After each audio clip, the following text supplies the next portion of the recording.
bendición de vivir en el campo. Y voy a hablar en el contexto de mi experiencia, ¿no? Porque yo nací en el campo y toda mi vida he vivido en el campo. Solamente vamos a ver 5, son muchas, pero yo quiero compartir con ustedes 5 en esta mañana. La primera bendición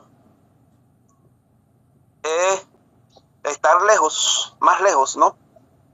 Apartado de la corrupción, tanto moral como física. Porque el campo nos ofrece eso, menos cantidades de gente, menos prostitución, aunque ahora con la tecnología pues eso alcanza a todos los lugares, pero siempre en el campo se ve más minimizado esto, ¿cierto? Y podemos decir que el campo nos ofrece un ambiente más seguro y más tranquilo. Por ejemplo, una de las cosas que yo me he dado cuenta cuando uno va a las grandes ciudades es que a veces usted no se conoce ni con el vecino. Pero acá en los campos uno conoce a todas las personas. Aquí en el pueblo donde yo estoy, por ejemplo, te puede preguntar por mí en cualquier parte y le van a decir dónde vivo, porque son pequeños pueblos, uno conoce a todas las personas, se relaciona con todo el mundo. Entonces, pues, el campo nos ofrece esos privilegios. Vamos a ver, por ejemplo, lo que nos dice Génesis. Génesis capítulo 12. Dice el versículo 1 y 2. Pero Jehová había dicho a Abraham, vete de tu tierra y de tu parentela y de la casa de tu padre a la tierra que yo te mostraré. Y haré de ti una nación grande, y te bendeciré y engrandeceré tu nombre, y serás una bendición. Nosotros conocemos el contexto de esta historia, y la inspiración dice que la ciudad de Ur se había corrompido tanto, que incluso el mismo papá de Abraham ya estaba mezclándose con el paganismo. Entonces Dios le dijo a Abraham que abandonara esta ciudad. Y Dios no lo llevó para otra ciudad, no. Dios lo llevó para el campo. Y allí en el campo, Abraham se preparó para ser ese padre de la fe que hoy conocemos. Entonces, lo primero es que el campo nos ofrece protección contra la corrupción moral y muchas otras contaminaciones, ¿cierto? El segundo aspecto, la segunda bendición, es que en el campo podemos respirar aire puro. Hoy sabemos que las ciudades están contaminadas porque hay mucho aire contaminado por tantos vehículos que hay en las ciudades, tanto ambiente contaminado, la gente apiñada. Entonces, lo otro es que también podemos hacer, por nuestro tipo de trabajo, la actividad física, el trabajo nos hace más fuertes físicamente. Ya voy a cumplir 56 años ahora en el mes de mayo. Y bueno, a veces vienen algunos técnicos del ICA, de otras entidades, a ver la parcela, y a veces por alguna razón los tocamos llevar al campo. Y yo veo a personas que son jóvenes y que aparentemente están fuertes, pero para subir una lomita ya van apurados. En una oportunidad vinieron unos muchachos a medirme la parcela y donde había unas lomitas yo tenía que agarrarlos de la mano. Entonces, el campo nos hace muy fuertes físicamente. Y bueno, yo tengo un niño de 14 años y ese muchacho ya tiene casi más fuerza que yo por las actividades que le toca hacer en el campo. Entonces, el campo nos hace muy fuertes físicamente. Y vamos a leer en el mismo libro de Génesis, el capítulo 2. Génesis, capítulo 2. Vamos a leer el versículo 15. Dice, tomó pues Jehová Dios al hombre y lo puso en el huerto del Edén para que lo labrara y lo guardase. Entonces podemos decir que el hombre fue diseñado para vivir en el campo. El hombre fue diseñado para vivir en el campo porque el Creador, cuando lo formó, no lo puso en una ciudad, lo puso en el campo. Y vamos a ver lo que nos dice, o antes quiero decirles que la labranza nos lleva a depender mucho de Dios para las cosechas, ¿cierto? Porque nosotros sembramos y tenemos que esperar que llueva, y si está haciendo mucho invierno tenemos que esperar que haya sol porque se necesitan ambos aspectos. O sea, nos crea mucha dependencia de Dios. Si usted tiene un trabajo A usted no le importa si es verano o si es invierno, porque usted sabe que cuando llegue el fin de mes, a usted le va a llegar su mensualidad. Pero si usted siembra, usted tiene que depender mucho de Dios, del verano y del invierno. Entonces, allí se mantiene mucho esa relación con Dios, pidiéndole a Dios que haya lluvia, que el tiempo sea bueno. Pero aparte de eso, vamos a ver lo que nos dice Santiago. Santiago 5, 7 y 8. Dice, por tanto, hermanos, tened paciencia hasta la venida del Señor. Mirad cómo el labrador espera el precioso fruto de la tierra, aguardando con paciencia hasta que reciba la lluvia, la temprana y la tardía. Entonces la labranza pues nos enseña a tener paciencia hasta que las plantas produzcan, pero también nos enseña a tener paciencia con el trato con las plantas. Hay plantas que necesitan mucho cuidado. Por ejemplo, el ñame espino necesita que usted le ponga un palo para que la mata se enrede en ese palo. Y hay veces que por algunas circunstancias uno no coloca el palo a tiempo, entonces se enreda una mata con otra. Y entonces toca desenredar esos bejuquitos con cuidado para que no se partan, para que no se quiebren. Y usted entonces ya aprende a tener paciencia lidiando esas plantas. Igualmente como usted siembra arroz, el arroz se siembra muy cerquita una mata con la otra. Y para uno limpiar ese arroz tiene que llevar mucho cuidado y mucha paciencia. Entonces son experiencias que uno las lleva también al plano espiritual, ¿no? Un día de estos yo estaba preparando un monte para sembrar ñame y había quemado una tierra, pero me quedó mal quemada por el invierno. Y había un montecito pequeñito. Y yo iba recogiendo los palos que quedaron con las manos limpias, así con la mano. La mano se me maltrató mucho. Entonces yo dije, me voy a coger un gancho para jalar los palitos con el gancho. Y bueno, agarré un gancho y me puse a trabajar así por una orillita. Y de repente había una serpiente como de 1 metro, de esas bien bravas. Y yo digo, mira, si yo no cojo este ganchito, la serpiente me hubiese picado, porque iba agarrando el monte era con las manos. Y yo nunca me pasó por la cabeza que allí podía haber una serpiente. Y yo dije, miren, así es el diablo. Muchas veces uno cree que el diablo no está tan cerca y uno se descuida. Y si no se apercibe, allí aparece el diablo cuando tú menos te lo imaginas, ¿no? Entonces, allí cuando yo menos pensé, nunca pensé que yo iba a encontrar una culebra en ese lugar y allí estaba la culebra. Entonces de inmediato yo saqué una lección espiritual de esa experiencia. Entonces, el segundo aspecto es, mis hermanos, que el hombre fue diseñado para estar en el campo.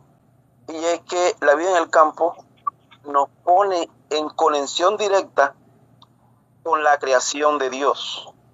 Dice que la naturaleza, el campo, es el segundo libro de Dios. Y muchas de las cosas que nosotros vemos, o más bien todo lo que contemplamos, pues nos pone en contacto directo con la creación, con su creador. Vamos a leer el libro de Job, capítulo 12, versículo, hermano mío, si lo tiene puede leer 12, 7 al 9.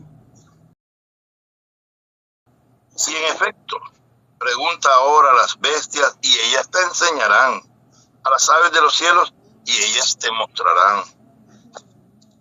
O habla a la tierra y ella te enseñará. Los peces del mar te la declararán también. ¿Qué cosa de todas estas no entiendes? Que la mano de Jehová la hizo. Entonces vemos que la naturaleza es un libro que nos enseña también muchas cosas, ¿cierto?, acerca de nuestro creador y en muchos aspectos, porque incluso hay lecciones prácticas de la naturaleza que los animalitos nos enseñan a nosotros. Hay veces que a mí me toca desayunar en el campo, por alguna razón estamos en el monte y comemos en el monte, y cae una amiguita de alimento en el piso. Pero la hormiguita que llega primero no puede con el alimento. Entonces por un momento se desaparece. Y al poquito rato usted ve que viene ese poco de hormigas. ¿Cómo hacen ellas para comunicarse? No sabemos. Pero trabajan en equipo, el poco de hormiguitas. Y dice el libro de Proverbios 6. Proverbios 6:6. Dice, ve a la hormiga, oh perezoso. Mira sus caminos y sé sabio. El camino de la hormiga es limpiecito. Eso es limpio ese camino de esa hormiga. Entonces, nos enseña muchas lecciones las hormigas, ¿cierto? Incluso las abejas también, cómo son de organizadas, cómo trabajan en equipo, cada una cumple su función. Entonces, los animales nos enseñan grandes lecciones a nosotros. Dice el versículo 7 de Proverbios 6, la cual, no teniendo capitán, ni gobernador, ni señor, prepara en el verano su comida y recoge a tiempo de la siega su mantenimiento. Entonces, la naturaleza, en muchos aspectos, nos da muchas lecciones prácticas a nosotros. Los animales nos enseñan muchas lecciones a nosotros porque ellos trabajan de una manera que muchas veces nosotros no lo hacemos. En este tiempo hay mucha gente que cuando tiene hambre es que sale a buscar la comida, pero las hormigas lo hacen a tiempo, cuando les llega el hambre y ellas quieren su comida allí. Vamos a otro aspecto, que es la número 4, y es que el campo nos ofrece independencia económica y autosostenibilidad, obteniendo nuestros propios alimentos mucho más sanos. Bueno, cuando yo salgo para la ciudad, pues me doy cuenta de eso, ¿no? Entonces, por ejemplo, yo aquí en el patio de la casa tengo limón, tengo naranja. Ahorita me doy cuenta que voy a irse lejos y los limones están caros. Las naranjas también están caras porque este no es tiempo de cosecha, más sin embargo, cuando uno tiene varios palos, pues siempre consigue por allí, a veces como cuando Jesús salió a buscar en la higuera, ¿no? Siempre a veces mantiene. Tengo coco, el coco también está caro. Yo aquí el mínimo coco lo vendo por 2.500, 3.000 pesos. Entonces, me doy cuenta que mucha gente se priva de esos privilegios porque tiene que comprarlo y a veces no está tan fácil o económico. Yo estuve en Puerto Colombia en diciembre y bueno, un sobrino mío tiene un restaurante allá y él me decía, tío, estos plátanos que usted me trajo aquí, yo aquí cuando más barato los compro a 1.000 pesos. Y yo le decía ya, cuando yo más caro los vendo allá, los vendo a 500. Y en ese entonces los que yo le llevé, él decía que estaban a 1.700 pesos. Entonces, acá a veces pues uno los vende muy baratos. En esta época hay aguacate. Yo no tengo finca de aguacate, tengo unos palos. Pero hay palos que producen los aguacates pequeños, entonces eso se pierde, no los alcanzo, porque esos no los compra. Y son más grandes que esos moraditos que venden en las Olímpicas, son más grandes. El Lorena ese que venden, que es un aguacatico pequeñito, el Hass, es un aguacatico pequeñito, lo venden por kilo. Pero acá los aguacaticos pequeños no se alcanzan, no se recogen y se pierde mucho aguacate. Entonces, el campo también nos ofrece la oportunidad de nosotros poder darle un aguacate a cualquier persona, una mateyuca, por ejemplo. Usted se va un día conmigo a arrancar ñame y usted no tiene ñame. Aparte de que yo le pago el día, usted se lleva 2 o 3 ñames para su casa. O si va a arrancar yuca, se lleva su yuca para la casa. Entonces, si va a cortar plátano, usted le pagan su día, pero también se lleva el plátano de desecho. Entonces son muchos privilegios que en la ciudad usted nadie le va a regalar un medio bulto de comida. Pero en el campo es fácil que usted cualquiera le regale un huevo de plátano, le regale un ñame. Por ejemplo, ahora se están cazando aguacate. Usted va a alcanzar aguacate y le pagan su día. Los alcanzadores de aguacate son los que más ganan ahora. Pero en la tarde cuando se vienen se traen 10, 15 aguacates de los más grandes. Y los venden, algunos los venden. Entonces, con esos 15 aguacates multiplican su ganancia. Entonces, el campo pues nos ofrece ese privilegio, pero aparte de eso nos ofrece que nosotros podamos tener una alimentación más sana. Porque ustedes saben que ahora todos los productos son híbridos. Son productos que no son naturalmente cosechados. Entonces, usted compra un guineo de esos que venden en la tienda y si usted lo compara con uno de los que yo cultivo acá, son muy diferentes. Ese guineo de la tienda, apenas que está muy maduro, ya está blanditico, se derrite solo. Mientras que los que uno cultiva acá son diferentes. Y saben, mis hermanos, que yo acá utilizo el banano generalmente como el azúcar. Cuando hago un jugo, lo endulzo con los bananos. Entonces, es un privilegio nosotros poder cultivar gran parte de los alimentos que consumimos. Eso nos ofrece una gran ventaja. Y dice que es una gran bendición para nosotros. Vamos a leer, hermano Smith, Salmo 128:2. Cuando comieres el trabajo de tus manos, bienaventurado serás y te irá bien. Entonces, qué privilegio, ¿cierto? Es que ver que uno sembró la mata y después uno cosecharla. Una de las cosas que más me gusta cosechar a mí de hacer, pues, es recoger el arroz, porque me emociona cuando veo un callo de arroz así amarillito. A mí me rinde mucho el corte de arroz. Entonces, esa es una de las cosechas que más me gusta, aunque ahorita no he sembrado mucho, pero sí salgo a ayudar a otras personas a recoger y obviamente, pues, me va mejor recogiendo con otro que sembrando. Muy bien, vamos a leer otra cita, que es Proverbios 28, Proverbios 28, 19. Mire lo que nos dice: el que labra su tierra se saciará de pan, mas el que sigue en la ociosidad se hartará de pobreza. Entonces el que labra la tierra se saciará de pan. Y queremos leer en esa misma dirección, en el libro de Génesis 26, 12 y 13. Y sembró Isaac en aquella tierra y cosechó aquel año 100 por 1, y le bendijo Jehová. El varón se enriqueció y fue prosperado y se engrandeció hasta hacerse muy poderoso. Entonces, el concepto que existe hoy es que nosotros en el campo no prosperamos. Y hoy los campos están quedando solos porque la gente dice que el campo, eso es muy duro. Y es verdad, el trabajo del campo es duro, es fuerte. Pero la gente tiene el concepto de que el campo lo que trae es pobreza. Y hoy la mayoría de la gente, pues, está buscando es emigrar por las ciudades y el trabajo es en la ciudad.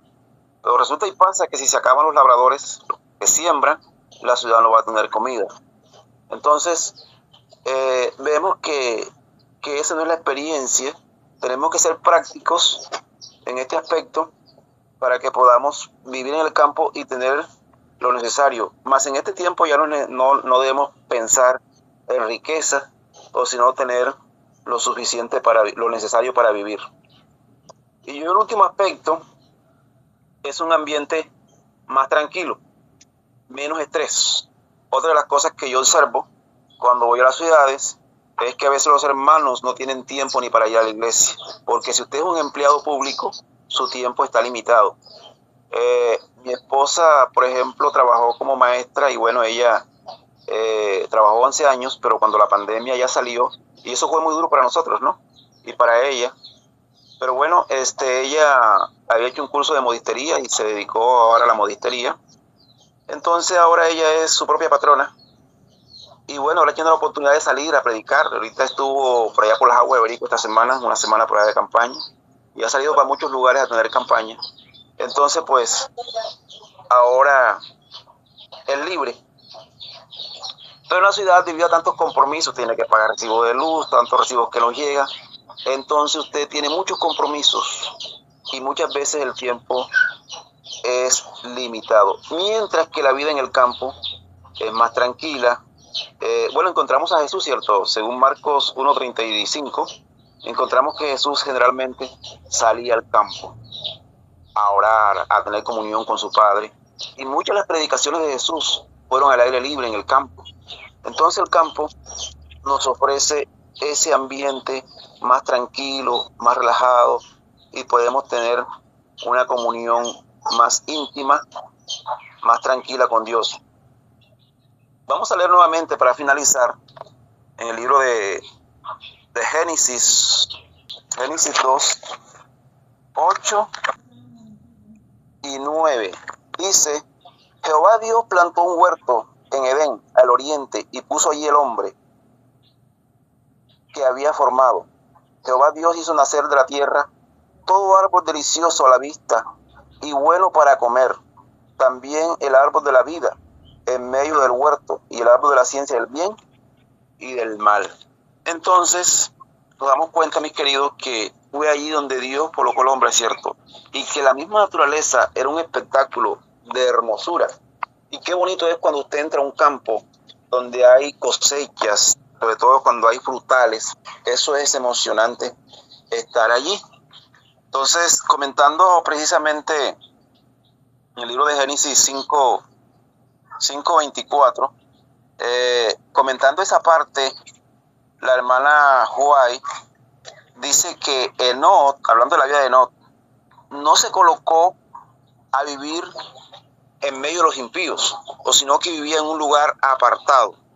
Y de allí salía a las ciudades a predicar el mensaje de Dios. Y entonces algunas personas creían y se convertían, y él se las traía para donde él vivía.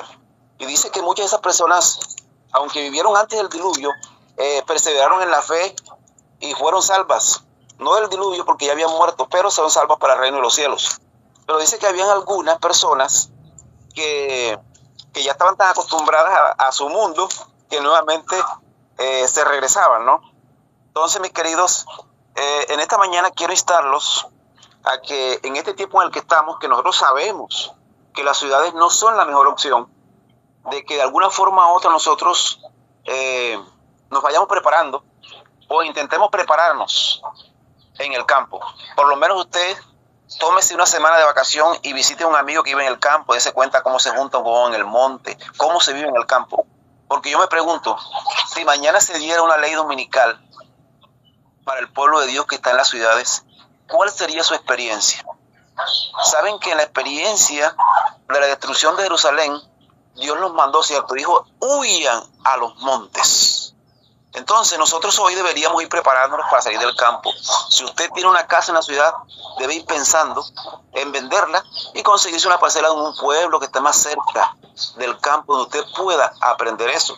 No es algo que usted puede hacer de hoy para mañana, no es una experiencia que usted puede hacerla de manera prematura, pero sí usted puede ir preparándose y aprendiendo cómo vivir en el campo. Usted va, viene y se va dando cuenta del asunto, porque mis queridos, si a usted le tocara salir del campo, de la ciudad, sería como la experiencia de